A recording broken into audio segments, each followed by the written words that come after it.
Give a man love and peace. He will forget about his goals. But give a man pain and sacrifices. He will become the masterpiece version of itself. Greetings, everyone. Welcome to my channel, Champions Corner. It's my first video on YouTube. I hope that you will like this video. And in this video, we will cover the chapter Chemical Kinetics. So, always remember that you have to focus on your goals to complete your dream and your family dream. Best of luck for your goals.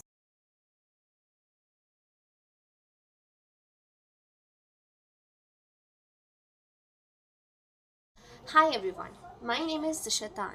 So today we are going to study the chapter Chemical Kinetics, which is our third chapter in our chemistry according to our NCERT. So basically the chapter Chemical Kinetics, it is the chapter of physical chemistry. यानी ये जो हमारे पास chapter है chemical kinetics की हमारी physical chemistry का एक चैप्टर है. जैसे कि हमें पता है हमारे पास केमिस्ट्री के अलग अलग तरह के टाइप्स होते हैं, inorganic, organic and physical chemistry. तो ऐसे ही ये फिजिकल केमिस्ट्री का एक टाइप है. So now we are going to study the chapter Chemical Kinetics, which is the chapter of our physical chemistry. So basically जब भी हम कोई चैप्टर के बारे में पढ़ते हैं तो हमें उस चैप्टर के नेम का मतलब क्लियर होना चाहिए. जब भी हम कोई चैप्टर पढ़ते हैं, चाहे वो कोई भी सब्जेक्ट का हो, केमिस्ट्री का हो, फिज़िक्स का हो, मैथमेटिक्स का हो या बायोलॉजी का हो, तो उस चैप्टर में जो हमारे चैप्टर का नाम है यानी जो हमारा टॉपिक है उसका मतलब हमें क्लियर होना चाहिए. तो यानी बेसिकली यहाँ पे हमारे चैप्टर का नाम क्या है?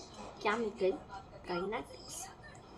तो यहाँ पर हमें पता होना चाहिए कि केमिकल का मतलब क्या होता है एंड काइनेटिक्स का मतलब क्या होता है. तो basically what is the meaning of chemical, यहाँ पे केमिकल का अर्थ क्या है? तो हमें पता है कि जो केमिस्ट्री है ये एक ऐसी ब्रांच है साइंस की जो केमिकल्स के साथ डील करती है, और you can say chemical reactions के साथ डील करती है.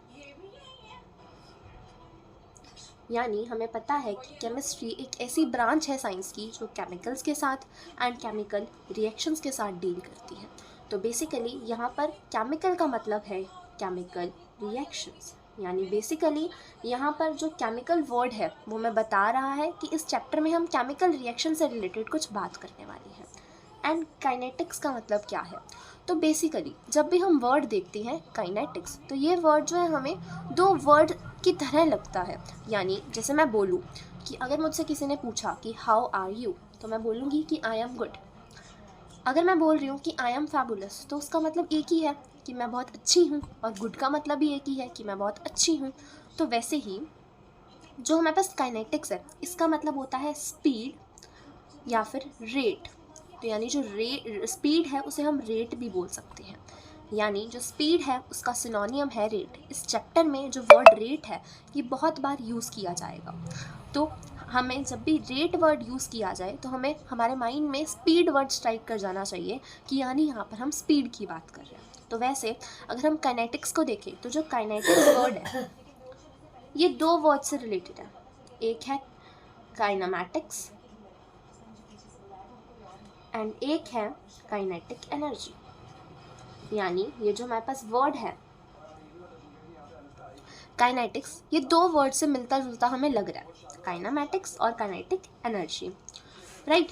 तो ये जो कॉन्सेप्ट्स हैं काइनेमैटिक्स एंड काइनेटिक एनर्जी, ये कॉन्सेप्ट्स हमने अपनी 11th क्लास में बहुत अच्छे से पढ़े हुए हैं. तो बेसिकली अगर हम काइनेटिक एनर्जी की बात करें तो काइनेटिक एनर्जी क्या होती है? काइनेटिक एनर्जी हमें पता है कि एक ऐसी एनर्जी होती है जो एक बॉडी में पोजेस हो रही है ड्यू टू वर्च ऑफ इट्स मोशन. यानी जब भी कोई बॉडी मोशन में आती है तो उसमें ये एनर्जी जो है वो आ जाती है, यानी पोजेस हो जाती है बेसिकली, राइट. तो काइनेटिक एनर्जी किसके साथ डील करती है? ये चेंज के साथ डील करती है, राइट. यानी काइनेटिक एनर्जी चेंज के साथ डील करती है. बेसिकली मान लो हमारे पास कोई फ़ैन है, पहले वो रेस्ट पर था, राइट. अब जब हमने फ़ैन ऑन किया तो वो किस पर आ गया? मोशन पर आ गया. तो पहले फ़ैन के अंदर पोटेंशियल एनर्जी थी. कोई भी चीज़ रेस्ट में होती है यानी स्टेशनरी पोजीशन में होती है, उसके अंदर क्या होती है? उसके अंदर ऑब्वियसली बात है पोटेंशियल एनर्जी होती है. तो जब हमने फ़ैन को ऑन किया तो क्या हुआ, उसके अंदर काइनेटिक एनर्जी आ गई, क्योंकि काइनेटिक एनर्जी किसी के मोशन में आने की वजह से होती है। अब फैन चल रहा है तो ऑब्वियसली बात है उसकी कोई स्पीड होगी, वेलोसिटी होगी। तो यानी kinetic energy speed, velocity and change के साथ डील करती है, कि पहले हमारी जो फ़ैन है वो रेस्ट पोजीशन पे था, अब वो मोशन पे आ गया, तो यानी चेंज हो गया। पहले उसमें सिर्फ पोटेंशियल एनर्जी थी, अब उसमें मैकेनिकल एनर्जी आ गई। कहीं ना कहीं अगर वो साउंड प्रोड्यूस करे, साउंड एनर्जी आ गई। फ़ैन चलता है तो उसमें हीट आती है, तो हीट एनर्जी आ गई। तो यानी जो हमारे पास काइनेटिक एनर्जी है ये स्पीड के साथ डील करती है, वेलोसिटी के साथ डील करती है एंड चेंज के साथ डील करती है। तो ऐसे ही जो काइनेटिक्स वर्ड है ये काइनेटिक एनर्जी से रिलेटेड है, तो यहीं से हम याद रखेंगे कि जो काइनेटिक्स है ये भी स्पीड के साथ डील करता है और रेट के साथ डील करता है, राइट। तो यानी कि इस चैप्टर में हम किस चीज़ की बात करने वाले हैं, इस चैप्टर में हम स्पीड यानी रेट ऑफ रिएक्शन की बात करने वाले हैं, रेट ऑफ रिएक्शन, और यू कैन से और रेट ऑफ केमिकल रिएक्शन। यानी basically the chapter chemical kinetics deal with the rate of chemical reaction means speed of chemical reaction. तो यानी इस चैप्टर में हम ये जानेंगे कि अगर हमारे पास कोई केमिकल रिएक्शन दे रखी है, लाइक A+B से C बन रहा है, या फिर तुम बोल लो H2+O2 से H2O बन रहा है, तो इसकी रिएक्शन की स्पीड क्या होगी। लेट्स से हमारे पास ये रिएक्शन है जिसमें H2+O2 से H2O बन रहा है, बहुत कॉमन रिएक्शन है। तो इस रिएक्शन की स्पीड क्या होगी, इसकी स्पीड हम कैसे निकालेंगे, किस फॉर्मूला के थ्रू निकालेंगे, ये हमें केमिकल काइनेटिक्स बताता है। तो बेसिकली इस चैप्टर में हम रेट ऑफ रिएक्शन यानी स्पीड ऑफ रिएक्शन की बात करने वाले हैं। यानी अगर हमारे पास कोई भी रिएक्शन है, कोई भी reaction, any reaction like Na+Cl = NaCl बनाते हैं, हमारे पास पता है हमें, तो कोई भी रिएक्शन है तो उसकी स्पीड क्या होगी, बेसिकली हम इस चैप्टर में वो पढ़ने वाले हैं, राइट। सो आप लिख सकते हो in your definition of chemical kinetics introduction बनाकर, तुम लिख सकते हो कि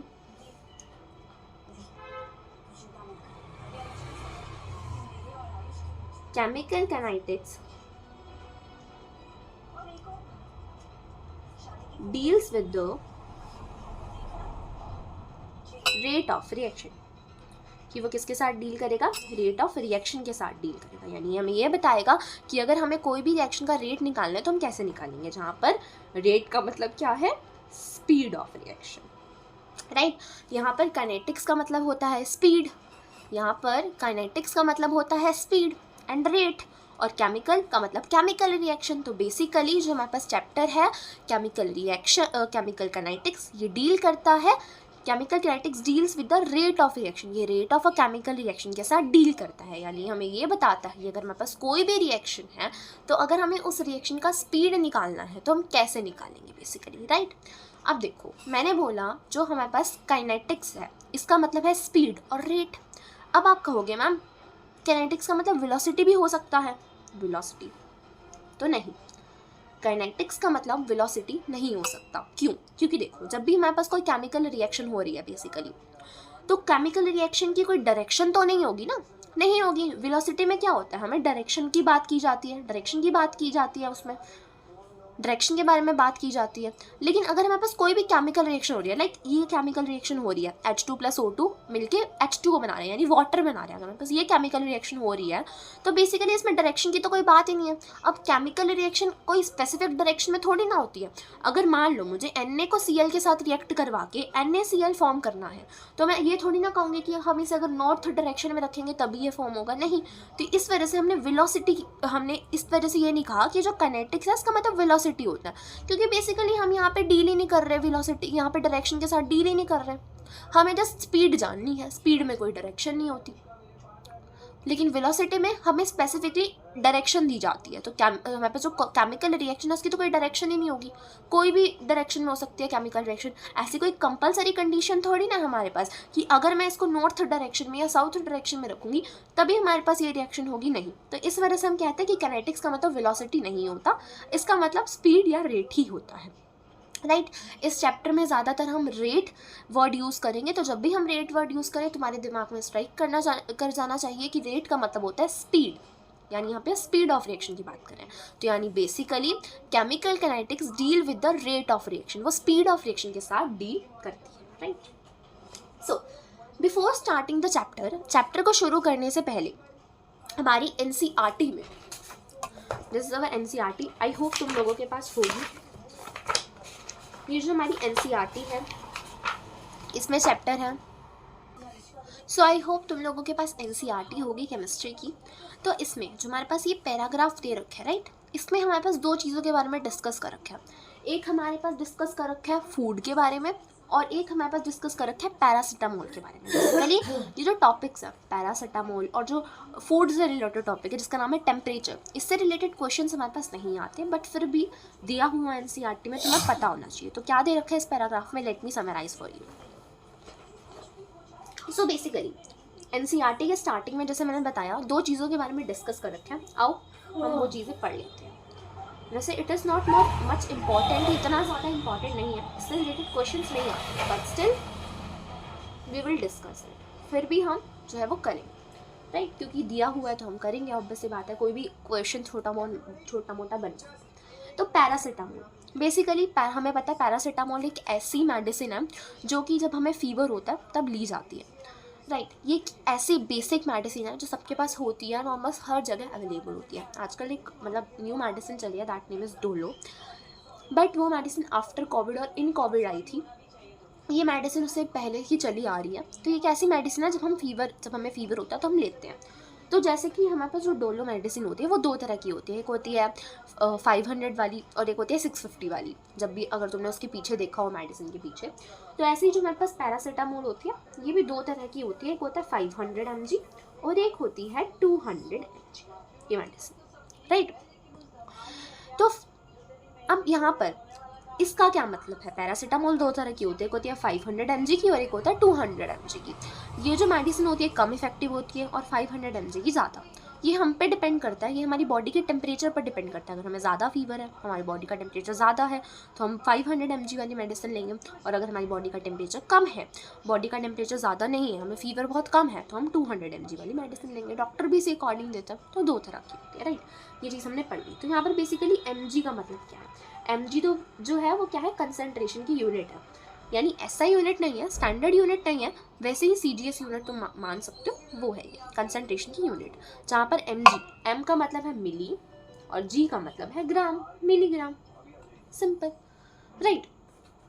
अब देखो ये हमें क्या बताती है इसकी यूनिट। देखो बेसिकली कंसंट्रेशन का मतलब होता है अमाउंट, किसी भी चीज़ की अमाउंट की बात कर रहे हैं, ठीक है। तो ये हमें क्या बताती है, जो कंसंट्रेशन की यूनिट है मिलीग्राम mg, ये हमें क्या बताती है। देखो ये हमें बताता है कि सॉल्वेंट के रिस्पेक्ट में सॉल्यूट कितने अमाउंट में प्रेजेंट होगा। ये हमें ये बताता है कि सॉल्वेंट के रिस्पेक्ट में सॉल्यूट कितने अमाउंट में प्रेजेंट होगा, कितने अमाउंट में प्रेजेंट है, ठीक है। ये हमें ये बताता है। अब ऑब्वियस सी बात है, तुम्हें पे सॉल्वेंट एंड सॉल्यूट का मतलब तो पता होगा, बहुत कॉमन टर्म्स है। यानी ये जो हमारे पास यूनिट है mg की, जो यूनिट है मतलब ये जो हमारे पास कंसंट्रेशन की यूनिट है mg, मिलीग्राम, ये हमें ये बताता है कि सॉल्वेंट के रिस्पेक्ट में सॉल्यूट कितने अमाउंट में प्रेजेंट होगा। अब बेसिकली यहाँ पे तुम्हें सॉल्वेंट एंड सॉल्यूट का मतलब पता होना चाहिए। वैसे तो ये बहुत बेसिक टर्म्स है जो हमें छोटी क्लासेस में करवा दी जाती हैं, बट फिर भी तुम्हें पता होना चाहिए कि ये एक्चुअल में है क्या। मैं बता देती हूँ। वैसे इसके बाद तुम्हारा चैप्टर है सॉल्यूशंस में, हम ये बहुत ब्रीफली डिस्कस करेंगे, बट अभी हम जस्ट पढ़ते हैं कि सॉल्वेंट क्या होता है एंड सॉल्यूट क्या होता है। सिंपल सा मैं तुम्हें बता देती हूँ। देखो जो सॉल्वेंट होता है बेसिकली ये जो होता है ये मोर अमाउंट में प्रेजेंट होता है। जैसे हमारे पास कोई भी सॉल्यूशन है उसमें ये ज़्यादा अमाउंट में प्रेजेंट होगा। बेसिकली ज़्यादातर ये लिक्विड होता है, लिक्विड फॉर्म में होता है, जैसे H2O हो सकता है, मर्क्यूरी इज ऑल्सो लिक्विड, वो हो सकता है सॉल्वेंट, ठीक है। बेसिकली ज़्यादातर ये लिक्विड फॉर्म में होता है एंड ये हमारे सॉल्यूशन में ज़्यादा अमाउंट में प्रेजेंट होता है, और जो सॉल्यूट होता है ये हमारे सॉल्यूशन में लेस अमाउंट में प्रेजेंट होता है, राइट। ये कुछ भी हो सकता है, लिक्विड, सॉलिड, एक्सेट्रा कुछ भी हो सकता है, राइट। तो mg जो हमारे पास ये mg यूनिट है, कंसंट्रेशन की जो यूनिट है मिलीग्राम, ये हमें क्या बताती है, ये हमें ये बताती है कि सॉल्वेंट के रिस्पेक्ट में सॉल्यूट कितने अमाउंट में प्रेजेंट है, कि जैसे हमारे पास सॉल्वेंट है कोई भी, तो सॉल्वेंट के रिस्पेक्ट में सॉल्यूट कितने अमाउंट में प्रेजेंट है। सॉल्वेंट जो ज़्यादा अमाउंट में होता है, जो लिक्विड फॉर्म में है, तो उसके रिस्पेक्ट में सॉल्यूट कितने अमाउंट में प्रेजेंट है, यानी बेसिकली हमें सॉल्यूट ही कंसनट्रेशन बताता है। कंसनट्रेशन का मतलब अमाउंट बताता है कि सॉल्यूट कितने अमाउंट में प्रेजेंट है एक सॉल्यूशन में।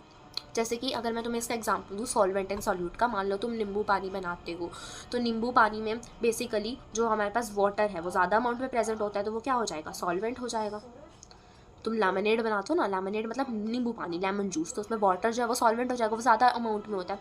और अगर हम बात करें लेमन की, तो वो क्या हो जाएगा, सॉल्यूट हो जाएगा। अगर हम बात करें शुगर प्लस वाटर की, तो शुगर कम अमाउंट में होगी, तो शुगर क्या हो जाएगी, सॉल्यूट, एंड क्या होता है, वाटर क्या हो जाएगा, सॉल्वेंट बेसिकली। ठीक है, तो वही चीज़ है। इसको वैसे हम ब्रीफली डिस्कस करेंगे सॉल्यूट एंड सॉल्वेंट को सॉल्यूशन वाले चैप्टर में, बट अभी तुम इतना याद रखो, ठीक है। तो यानी जो हमारे पास यूनिट होती है mg, कंसनट्रेशन की यूनिट, हमें क्या बताती है कि सॉल्वेंट के रिस्पेक्ट में, जो हमारे पास सॉल्वेंट है उसके रिस्पेक्ट में सॉल्यूट कितने अमाउंट में प्रेजेंट होगा, यानी बेसिकली हमें सॉल्यूट की कंसनट्रेशन के बारे में बताती है एक सॉल्यूशन में, राइट। इसमें बेसिकली यही चीज़ याद करने की थी। अब यहाँ पर अगर हम नेक्स्ट की बात करें टेम्परेचर की, I hope this is visible. अगर हम यहाँ पे टेम्परेचर की बात करें, राइट, अगर आपको नोट्स चाहिए होंगे सो वो आपको मिल जाएंगे पूरी अच्छी लैंग्वेज में एंड अच्छे से मेंटेन नोट्स। ये सेशन सिर्फ इंट्रोडक्शन सेशन है and this session is only for your revision, for clearing your chapter concept, for making your concepts crystal clear. But if you want notes तो वो मिल जाएंगे तुम लोगों को, if there is the demand of notes, right. तो हम यहाँ पर टेम्परेचर, अगर हम टेम्परेचर की बात करें, अब देखो ऑब्वियस सी बात है कि जब भी हम फ्रूट लेकर आते हैं, मम्मा कोई फ्रूट लेकर आती है, फिर कोई भी हम फ्रूट लेकर आता है, लाइक बनाना, एप्पल, ऑरेंज, कोई भी फ्रूट लेकर आए, मान लो अगर तुमने किचन में उसको ऐसे ही रखा हुआ है बाहर, ठीक है, और कुछ फ्रूट्स तुम लाए जिसको तुमने रेफ्रिजरेटर में रखा, तो तुम्हें पता है कि कोई भी फ्रूट जो रूम टेम्परेचर पे रखा हुआ है या फिर बाहर पड़ा हुआ है वो ख़राब हो जाएगा थोड़े दिन में। लेकिन जो फूड रेफ्रिजरेटर में है वो ज़्यादा सर्वाइव करेगा एज़ कम्पेयर टू फूड जो बाहर रखा हुआ है, यानी जो बाहर हमने फ्रूट रखा हुआ है रूम टेम्परेचर पर वो जल्दी ख़राब हो जाएगा। लेकिन जो फ्रीज़र में फ्रूट रखा हुआ है हमने, रेफ्रिजरेटर में हमारा फ्रिज होता है, उसमें जो फ्रूट रखा हुआ है या फिर वेजिटेबल रखी हुई है वो ज़्यादा देर तक जो है वो सही रहेगी, वो ख़राब नहीं होगी, बहुत टाइम बाद होगी ख़राब, वो भी काफ़ी टाइम बाद, ठीक है। तो देखो एक हमारे पास होता है स्पॉइल्ड फूड। स्पॉइल्ड फूड यानी ऐसा फूड जो ख़राब हो चुका है। वो कब ख़राब होता है, जब उसे हम रूम टेम्परेचर पर रखें, जहाँ पे टेम्परेचर क्या हो ज़्यादा हो, बेसिक बात है वो मॉइस्चर हो गया, एयर हो गया, वाटर हो गया, हमारी बेसिकली इन्वायरमेंट में थोड़ा मॉइस्चर यानी वाटर प्रेजेंट होता है, वाटर पार्टिकल्स प्रेजेंट होता है, एयर होता है, उसके कॉन्टैक्ट में आके फूड ख़राब हो जाएगा अगर हमने उसे रूम टेम्परेचर पर रखा, ऐसे ही बाहर रखा हुआ है। लेकिन अगर हम अपना फूड रेफ्रिजरेटर में स्टोर करके रखते हैं, रेफ्रिजरेटर ऑफ फूड यानी रेफ्रिजरेशन करते हैं फूड की, तो वो क्या होता है, मतलब बेसिकली तो वो क्या होता है, वो लंबे टाइम तक चल जाता है फूड, ठीक है। तो यानी जो हमारा फूड है जो हमने रेफ्रिजरेटर में रखा, फ्रिज में रखा हुआ फूड, वो क्या था, वो लो टेम्परेचर पे था। ऑब्वियसली हमें पता है कि फ्रिज का टेम्परेचर क्या होता है, लो होता है, माइनस उसमें होता है, क्या कहते हैं, माइनस डिग्रीज़ के पॉइंट में होता है बेसिकली, राइट। तो अगर हम फूड को जो है वो रेफ्रिजरेटर में रखेंगे तो वो लो टेम्परेचर पे रखेंगे तो वो ज़्यादा टाइम तक सर्वाइव कर जाएगा। तो यानी यहाँ पे हमें पता होना चाहिए कि so here what is the role of temperature. यहाँ पे हमें ये समझना है कि यहाँ पे रोल क्या है टेम्परेचर का, यानी हमने यहाँ से हमें ये बताना चाहते हैं कि जो टेम्परेचर है वो बहुत ज़्यादा इंपॉर्टेंट होता है। ऐसे ही अगर मान लो मैं कोई केमिकल रिएक्शन कर रही हूँ, ठीक है, तो उस केमिकल रिएक्शन में भी हमें स्पेसिफिक टेम्परेचर देना होगा। जैसे कई केमिकल रिएक्शंस होती हैं उसमें बोलते हैं ना कि हमें स्पेसिफिकली इतना ही टेम्परेचर देखना है, हमें स्पेसिफिकली -110 डिग्री सेल्सियस ही टेम्परेचर देना, हमें इस रिएक्शन में हीट देनी है, हमें इस रिएक्शन को करने के लिए -डिग्री टेम्परेचर देना पड़ेगा। तो यहाँ से हमें ये पता लगता है कि टेम्परेचर की क्या इंपॉर्टेंस है, ठीक है। अब यहाँ पे टेम्परेचर लो था तो हमारा फूड ख़राब नहीं हुआ, यहाँ पे रूम टेम्परेचर तो हमारा फूड ख़राब हो गया। तो यानी यहाँ से हमें पता लगता है इंपॉर्टेंस ऑफ टेम्परेचर, कि टेम्परेचर का कितना इंपॉर्टेंस है, या फिर रोल ऑफ टेम्परेचर में पता लगता है कि टेम्परेचर कितना इंपॉर्टेंट रोल प्ले करता है। अब जैसे मान लो अगर हमारा फूड है हमने बाहर रख दिया, ऑब्वियसली बात है वो एयर के कांटेक्ट में आके, मॉइस्चर के कांटेक्ट में आके, वाटर वेपर्स के कांटेक्ट में आके ख़राब हो जाएगा। तो यानी वो भी एक रिएक्शन ही कर रहा है फूड मॉइस्चर के साथ, एयर के साथ, राइट, ऑक्सीजन के साथ, राइट। तो वही चीज़ है कि यहाँ से हमें पता लगता है कि टेम्परेचर कितना इंपॉर्टेंट रोल प्ले करता है हर एक चीज़ में। बेसिकली इतना सा, इसमें कुछ ज़्यादा क्वेश्चन बनता नहीं है यहाँ से, ठीक है, बट स्टिल मैंने बता दिया बिकॉज एनसीईआरटी में तुम्हारा पैराग्राफ दे रखा था। बाकी फिजिकल केमिस्ट्री में एनसीईआरटी रीड करने की ज़रूरत नहीं होती if you are preparing for any exam, but still if you are preparing for any exam तो फिज़िकल केमिस्ट्री में तो रीड करने की ज़रूरत नहीं होती केमिस्ट्री, मतलब फिज़िकल केमिस्ट्री में एनसीईआरटी रीड करने की ज़रूरत नहीं होती, ठीक है। बाकी मैं notes, if you want notes I will provide the notes to you, ठीक है। मैं अच्छे से जो एक कस्टमाइज्ड नोट्स होते हैं हमारे पास, उन पर प्रोवाइड करूँगी। तो नेक्स्ट अब देखो, जैसे कि हमारे पास कोई भी केमिकल रिएक्शन होती है, जैसे मान लो मेरे पास केमिकल रिएक्शन है, ए से बी फॉर्म हो रहा है मेरे पास, ठीक है। तो जो मेरे पास कोई भी केमिकल रिएक्शन होती है उसके 3 मेन एस्पेक्ट होते हैं, यानी बेसिकली वो मेनली 3 तरह की होती है, ठीक है। उसके 3 मेन एस्पेक्ट्स होते हैं, 3 मेन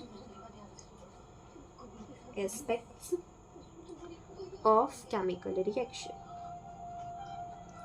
मैंने यहाँ पे शॉर्ट फॉर्म लिखी है रिएक्शन की R/N, आपने फुल फॉर्म लिखनी है वरना मार्क्स कटने के चांसेस हो सकते हैं।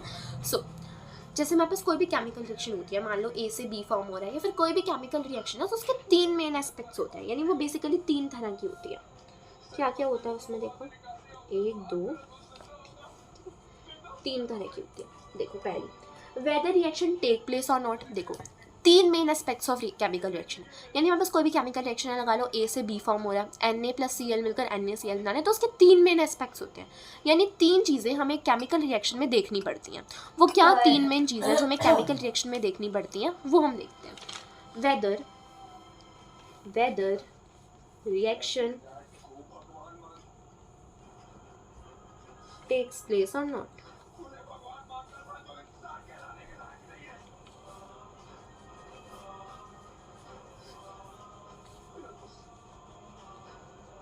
वेदर रिएक्शन टेक्स प्लेस और नॉट, कि हम जैसे मान लो कि अब मान लो हम कोई भी रिएक्शन कर रहे हैं, हमें पता है कुछ ऐसे रिएक्शंस होती हैं जो होती नहीं है, तुमने 10th क्लास में पढ़ा होगा, कुछ ऐसी रिएक्शंस होती है जिनका कोई प्रोडक्ट ही नहीं फॉर्म होता, यानी वो रिएक्टेंट जो वो वैलिड ही नहीं होती, वो सही ही नहीं होती।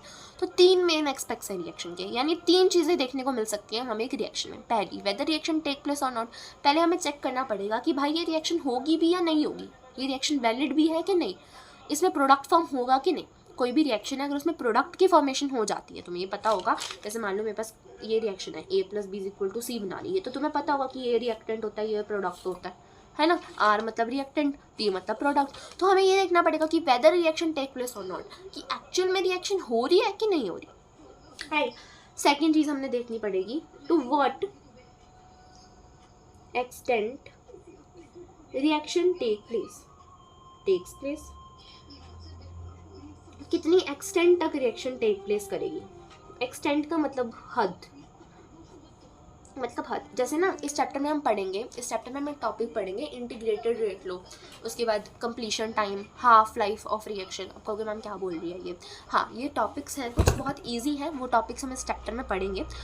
तो बेसिकली ना क्या होता है, कुछ ऐसी रिएक्शन होती हैं जो कंप्लीट ही नहीं होती, नेवर गोज फॉर कंप्लीशन, यानी कुछ ऐसी रिएक्शंस होती हैं जो कि इन्फिनिटी तक चलती है, वो कभी कंप्लीट ही नहीं होती, ठीक है। तो to what extent reaction take place, यानी कितनी हद तक रिएक्शन होगी, कितनी हद तक होगी, मतलब समझ लो कितने टाइम तक होगी एक रिएक्शन, कितनी हद तक होगी वो चीज़,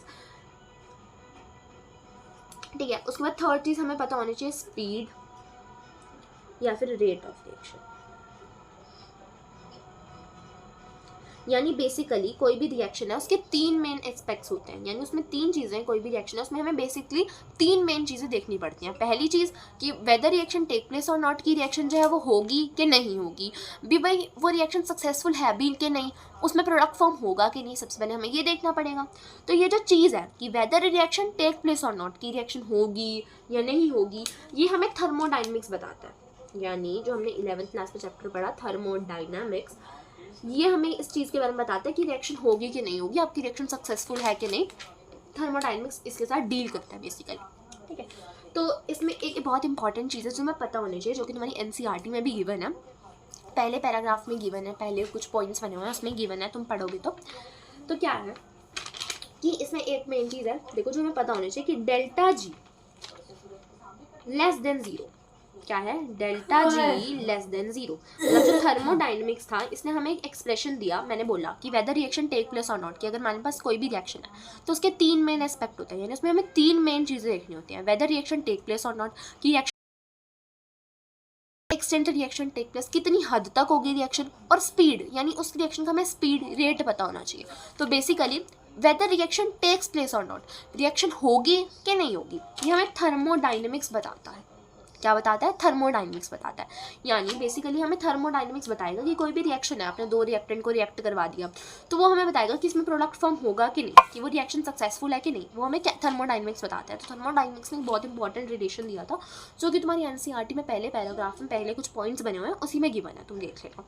तो थर्मोडाइनमिक्स ये चीज़ हमें बताता है। तो यहाँ पर देखो, उसने हमें एक बहुत इंपॉर्टेंट एक्सप्रेशन दिया। क्या दिया? कि delta G is less than zero, जो डेल्टा जी होगा वो लेस देन जीरो होगा। अब मैम यहाँ पे डेल्टा जी का क्या मतलब है? What is the meaning of delta G here? तो डेल्टा जी का मतलब है change in Gibbs free energy, change in Gibbs free energy. यानी ये जो हमारे पे जी है, ये किस चीज़ को रिप्रेजेंट कर रहा है? गिब्स फ्री एनर्जी को, उसका साइन है ये। और डेल्टा जी का मतलब है change in Gibbs free energy. वैसे तुमने थर्मोडाइनमिक्स में पढ़ा हुआ है, बेसिकली कोई टीचर इस चीज़ को एक्सप्लेन नहीं करती, बट अगर तुम्हारे बेसिक्स नहीं क्लियर होंगे तब तक तुम्हें टॉपिक नहीं समझ आएगा। तो इस वजह से मैं इस चीज़ के बारे में बता देती हूँ थोड़ा सा तुम्हें। तो थर्मोडाइनमिक्स ने हमें एक बहुत इंपॉर्टेंट एक्सप्रेशन दिया कि delta G is less than zero, जिसका जहाँ पर जो डेल्टा जी है वो किस चीज़ को रिप्रेजेंट करता है? Change in Gibbs free energy. हमें पता है ये जो डेल्टा है ये तो चेंज को रिप्रेजेंट करता है, और जी जो है हमारे पास ये गिब्स फ्री एनर्जी को रिप्रेजेंट करता है। ठीक है, तो अब ये गिब्स फ्री एनर्जी क्या होती है? वैसे ये गिवन नहीं है तुम्हारी एनसीईआरटी में गिब्स फ्री एनर्जी क्या होती है, बट तुम्हें पता होना चाहिए, because it's the concept of 11th। और बेसिक जब तक तुम्हारा क्लियर नहीं होगा, तुम्हें ये कॉन्सेप्ट समझ नहीं आएगा, तो मैं बता देती हूँ फटाफट गिब्स फ्री एनर्जी क्या होती है। अ थर्मोडाइनमिक्स प्रॉपर्टी, ये क्या होती है? अ थर्मोडाइनमिक्स प्रॉपर्टी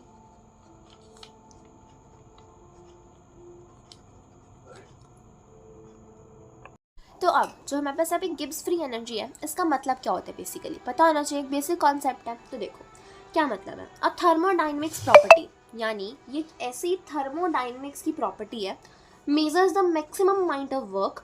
जो क्या मेज़र करती है? जो मेज़र करती है maximum amount of work obtained from a system. System क्या होता है? सराउंडिंग क्या होता है? ये तुमने थर्मोडाइनमिक्स में पढ़ा होगा, फिर भी एक बार बता देती हूँ। फिर भी एक बार हम बता देते हैं। देखो it's a rough walk, basic concept है, बता देती हूँ, पढ़ा होगा तुमने उसमें अपनी जो हमारी 11th क्लास है। देखो जैसे हमारे पास ये कोई भी कंटेनर है, इसके अंदर यहाँ पे हमारे पास कोई भी रिएक्शन हो रही है, कोई भी रिएक्शन हो रही है, तो जहाँ पर कोई भी रिएक्शन अक्कर होती है उसे हम बोलते हैं सिस्टम। क्या बोलते हैं? सिस्टम। जहाँ पे कोई भी रिएक्शन अक्कर हो रही है, और जो आसपास की हमारी जगह होती है, आसपास की चीज़ होती है, उसे हम सराउंडिंग बोल देते हैं। तो बेसिकली ये होता है, पढ़ा होगा तुमने अपनी थर्मोडाइनमिक्स का, ये बेसिक कंसेप्ट था। तो बेसिकली देखो थर्मोडाइनमिक्स प्रॉपर्टी यानी जो गिब्स फ्री एनर्जी है, एक ऐसी थर्मोडाइनमिक की प्रॉपर्टी है जो ये मेजर करती है the maximum amount of work obtained from a system. यानी हमारे पास कोई भी सिस्टम है तो उससे हमें कितना मैक्सिमम अमाउंट ऑफ वर्क मिला, यानी कितना वर्क मिला हमें उस सिस्टम से। यानी जो सिस्टम है, अगर मान लो उसके अंदर केमिकल रिएक्शन हो रही है, तो उस सिस्टम से हमें कितना अमाउंट ऑफ वर्क मिला जो उस चीज़ के साथ डील करती है एट कॉन्स्टेंट टेम्परेचर। यानी अगर हमारे पास कोई भी सिस्टम है और उस सिस्टम का, मान लो सिस्टम में केमिकल रिएक्शन हो रही है कोई भी, तो उस सिस्टम में कोई भी केमिकल रिएक्शन हो रही है और उसका टेम्परेचर जो है वो कांस्टेंट है, कंडीशन रख दी कि उसका टेम्परेचर कांस्टेंट है, यानी सेम है पूरी रिएक्शन के दौरान, उसका जो टेम्परेचर है वो सेम है रिएक्शन का, और उसका प्रेशर भी सेम है पूरी रिएक्शन के दौरान। ठीक है, तो उस कंडीशन में जब हमारे पास कोई भी सिस्टम में केमिकल रिएक्शन हो रही है, तो उस कंडीशन में जब उसका टेम्परेचर भी कांस्टेंट है, उसका प्रेशर भी कांस्टेंट है, तो उससे हमें कितना अमाउंट ऑफ वर्क मिल रहा है, कितना हमें उससे वर्क मिल रहा है, उसे हम क्या कहते हैं? गिब्स फ्री एनर्जी कहते हैं। यानी बेसिकली वो इस चीज़ के साथ डील करती है। या फिर तुम इसको भी छोड़ दो, क्योंकि ये तो कॉन्सेप्ट है ही नहीं, है तो तुम्हारा 11th क्लास का कॉन्सेप्ट है, तुम इसको भी छोड़ दो, तुम ये देखो ये क्या है। And is use to predict, यानी जो गिब्स फ्री एनर्जी है ये यूज़ होती है प्रेडिक्ट करने के लिए the spontaneity of a reaction, एक रिएक्शन की स्पॉन्टेनिटी को प्रेडिक्ट करने के लिए, ये देखने के लिए कि रिएक्शन कितनी स्पॉन्टेनियस है, वो देखने के लिए गिब्स फ्री एनर्जी यूज़ होती है। स्पॉन्टेनिटी का मतलब होता है बेसिकली नेचुरल चीज़, यानी ऐसी नेचुरल रिएक्शन। बेसिकली हमारे पास बहुत सारी अलग अलग तरह के रिएक्शन होते हैं, spontaneous reaction, non spontaneous reaction. Spontaneous reaction ऐसी रिएक्शन जो खुद ब खुद हो रही है, नेचुरल रिएक्शन, जैसे कि एजनिंग होगी, यानी हमारी उम्र का बढ़ना हो गया, तो बेसिकली वो क्या है? एक नेचुरल रिएक्शन है जिसमें हमें कुछ करने की ज़रूरत नहीं हो रही। तो स्पॉन्टेनियस रिएक्शन वही होती है, नेचुरल रिएक्शन, जिसमें हमें कुछ करने की ज़रूरत नहीं है। लेकिन जो नॉन स्पॉन्टेनियस रिएक्शंस होती हैं वो ऐसी रिएक्शंस होती हैं जिसमें हमें हीट देनी पड़ेगी, खुद कुछ करना पड़ेगा, इसमें कुछ नहीं करना पड़ता। तो यानी बेसिकली गिब्स फ्री एनर्जी क्या क्या होती है, ये यूज़ होती है ये प्रेडिक्ट करने में कि हमारी रिएक्शन स्पॉन्टेनियस है कि नहीं है। स्पॉन्टेनिटी ऑफ अ रिएक्शन यानी हमारी रिएक्शन स्पॉन्टेनियस है कि नहीं, वो नेचुरल है कि नहीं, वो नॉन स्पॉन्टेनियस है या स्पॉन्टेनियस है। नॉन स्पॉन्टेनियस का मतलब वो नेचुरल नहीं है, वो केमिकल रिएक्शन है, यानी उसमें हमें कोई ना कोई चीज़ खुद से करनी पड़ेगी। स्पॉन्टेनियस रिएक्शन यानी नेचुरल रिएक्शन है। अब हमें हमारी उम्र बढ़ती है तो वो तो एक नेचुरल चीज़ है, उसमें हमें कुछ करना तो नहीं पड़ता।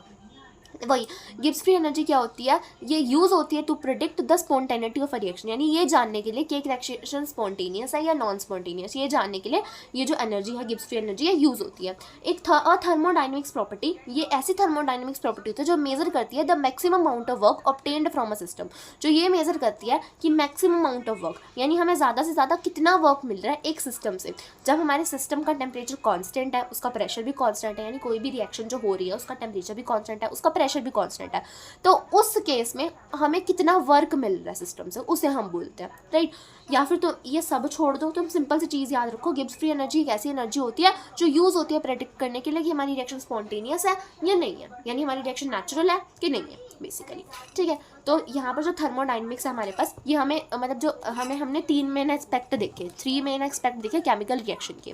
पहला, वेदर रिएक्शन टेक प्लेस और नॉट, मतलब जब भी कोई केमिकल रिएक्शन हो रही है उसमें बेसिकली हमें 3 चीज़ें देखनी है कि रिएक्शन होगी कि नहीं होगी। ये हमें कौन बताता है, थर्मोडाइनमिक्स बताता है कि हमारी रिएक्शन एक्चुअल में होगी कि नहीं होगी, राइट।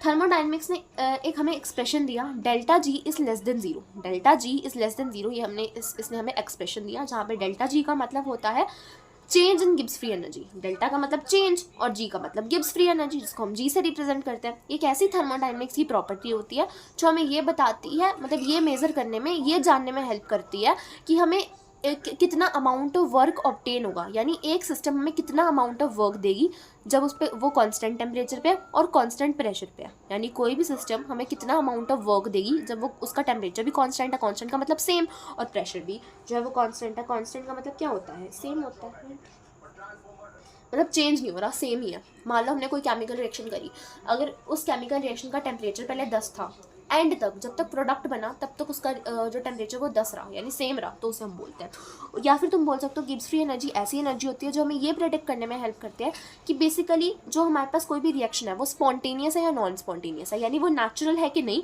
हमें ये जानने में हेल्प करती है बेसिकली। तो हमें जो थर्मोडाइनमिक्स थी इसने ये एक्सप्रेशन दिया हमें, तो ये जो हमें इसने एक्सप्रेशन दिया delta G is less than zero, ये हमें क्या बताता है कि रिएक्शन जो है वो स्पॉन्टेनियस है, यानी रिएक्शन जो है वो क्या है, स्पॉन्टेनियस है। यानी अगर हमारा delta G less than zero है, delta G less than zero है तो हमारी रिएक्शन स्पॉन्टेनियस होगी।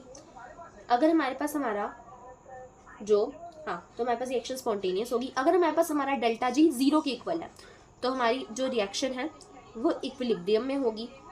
इक्विलिब्रियम का मतलब होता है जिसमें जो रिएक्टेंट है वो प्रोडक्ट में चेंज हो सकता है, इरिवर्सिबल रिएक्शन। ये जो साइन होता है ये इरिवर्सिबिलिटी का होता है, ये जो साइन होता है ये इक्विलिब्रियम का होता है। इक्विलिब्रियम का मतलब जिसमें हमारा जो रिएक्टेंट है वो प्रोडक्ट में कन्वर्ट हो सकता है एंड प्रोडक्ट वापस से रिएक्टेंट में कन्वर्ट हो सकता है। तो यानी जब डेल्टा जी जीरो के इक्वल होगा तब हमारी जो रिएक्शन है वो इक्विलिब्रियम में होगी, यानी जो हमारा रिएक्टेंट है वो प्रोडक्ट में कन्वर्ट हो सकता है, प्रोडक्ट हमारा रिएक्टेंट में कन्वर्ट हो सकता है। ये जो साइन है ये इक्विलिब्रियम के लिए यूज़ किया जाता है, इरिवर्सिबिलिटी के लिए यूज़ किया जाता है, जिसमें हमारा रिएक्टेंट प्रोडक्ट में कन्वर्ट सकता है एंड प्रोडक्ट रिएक्टेंट में। और अगर delta G less than zero है तो हमारी रिएक्शन स्पॉन्टेनियस होगी। स्पॉन्टेनियस का मतलब नेचुरल होगी, इसमें हमें खुद से कुछ करने की ज़रूरत नहीं हो जाएगी, खुद ही हो जाएगी, हमें ज़्यादा कुछ नहीं करना पड़ेगा, खुद ही हो जाएगी। अगर हमारा delta ji is greater than zero है, लास्ट केस बच गया, तो हमारी जो रिएक्शन है वो नॉन स्पॉन्टेनियस होगी। नॉन स्पॉन्टेनियस यानी उसमें हमें खुद कुछ करना पड़ेगा, हमें खुद करवानी पड़ेगी रिएक्शन बेसिकली, ठीक है, ये चीज़ होती है, राइट। हाँ, अब देखो नेक्स्ट, अब नेक्स्ट है हमारे पास to what extent reaction take place, next है हमारे पास to what extent reaction take place. तो अब नेक्स्ट हम पढ़ेंगे to what extent reaction take place, यानी एक्सटेंट का मतलब होता है हद, कि कितनी हद तक हमारी रिएक्शन जो है वो टेक प्लेस करेगी, ठीक है, मतलब कितनी हद तक हमारी रिएक्शन टेक प्लेस करेगी। यानी बेसिकली हम ये पढ़ेंगे, जैसे मैंने आपको बताया, कुछ ऐसी केमिकल रिएक्शंस होती हैं जो इन्फिनिटी तक जाती हैं, मतलब वो कभी कंप्लीट ही नहीं होती, कुछ ऐसी रिएक्शंस होती है। तो इसमें बेसिकली हम ये पढ़ते हैं कि कितनी एक्सटेंट तक रिएक्शन टेक प्लेस करती है। तो इस चीज़ के बारे में हमें इक्विलिब्रियम बनाता है, जो कि इक्विलिब्रियम बताते हैं, जो कि हमारा नेक्स्ट चैप्टर है, जो कि हम उसमें पढ़ेंगे, ठीक है। इक्विलिब्रियम बताता है, तुम्हारी जो NCERT है उसमें ये चीज़ एक्सप्लेन नहीं करी हुई, उसमें जस्ट इतना बता रखा है कि इसने हमें ये एक्सप्रेशन दिया और ये एक्सप्रेशन दिया, हमारी एनसीईआरटी में एक्सप्लेन नहीं कर रखा। तो ऐसे ये जो हम इक्विलिब्रियम चैप्टर पढ़ेंगे वहाँ पे जस्ट इतना बता रखा है कि हमारे पास कोई भी केमिकल रिएक्शन है तो उसमें हमें 3 मेन चीज़ें चेक करनी होती है कि रिएक्शन टेक प्लेस होगी कि नहीं, रिएक्शन कितनी एक्सटेंट तक होगी यानी कितनी हद तक होगी, और ये चीज़ हमें इक्विलिब्रियम बताता है। जैसे ये चीज़ हमें थर्मोडायनेमिक्स बताता है वैसे ये चीज़ हमें इक्विलिब्रियम बताता है। अब नेक्स्ट क्या है हमारे पास, कितनी हद तक हमारे पास रिएक्शन होगी, कितना रिएक्टेंट खत्म होकर कितना प्रोडक्ट बनेगा, यानी हम एक रिएक्शन कंप्लीट करने के लिए हमें रिएक्टेंट को कितना खत्म करना पड़ेगा, रिएक्टेंट को कितना फिनिश करना पड़ेगा कि प्रोडक्ट बन जाए। ऑब्वियसली बात है, जैसे हमारे पास ये है कोई भी रिएक्शन है A+B बना रही है, ठीक है, तो ऑब्वियसली बात है कि जब ये रिएक्टेंट खत्म होगा तभी प्रोडक्ट बनेगा ना, जब ये 0 हो जाएगा रिएक्टेंट खत्म हो जाएगा तभी प्रोडक्ट बनेगा। तो वही कितना रिएक्टेंट खत्म होकर कितना प्रोडक्ट बनाएगा, यानी इक्विलिब्रियम में हम ये जानते हैं to what extent reaction take place, कितनी हद तक होगी रिएक्शन, इसमें हम ये जानते हैं कि कितना रिएक्टेंट खत्म होकर कितना प्रोडक्ट बनाएगा, यानी हमें रिएक्टेंट को कितना खत्म करना पड़ेगा कि वो हमें एक स्पेसिफिक प्रोडक्ट दे दे, एक रिक्वायर्ड प्रोडक्ट दे दे, राइट। अब नेक्स्ट सबसे इंपॉर्टेंट है हमारा, देखो स्पीड ऑफ रिएक्शन या फिर यानी रेट ऑफ रिएक्शन। रेट का मतलब भी स्पीड ही होता है, ये इसके बारे में हमें केमिकल काइनेटिक्स बताती है, यानी हमारे पास जो केमिकल काइनेटिक्स है ये डील करती है इस चीज़ के साथ कि स्पीड क्या होगी रिएक्शन की, रेट क्या होगी रिएक्शन की, ठीक है। अब देखो, before going to the definitions of the things, definitions पे जाने से पहले ये चीज़ तुम लिख सकते हो, ठीक है। डेफिनेशन पे जाने से पहले, चीज़ों की डेफिनेशन को पढ़ने से पहले हमें ना, चीज़ों की डेफिनेशंस को पढ़ने से पहले हमें ना ये पता होना चाहिए कि स्पीड, कोई भी रिएक्शन है, हमें पता है कि केमिकल काइनेटिक्स किसके साथ डील करती है, स्पीड यानी रेट ऑफ रिएक्शन के साथ डील करती है। तो ये चीज़ पढ़ने से पहले, चैप्टर को और आगे बढ़ाने से पहले हमें ये पता होना चाहिए कि एक रिएक्शन की स्पीड जानना क्यों ज़रूरी है, मतलब हम क्यों जान रहे हैं एक रिएक्शन की स्पीड। पूरी एक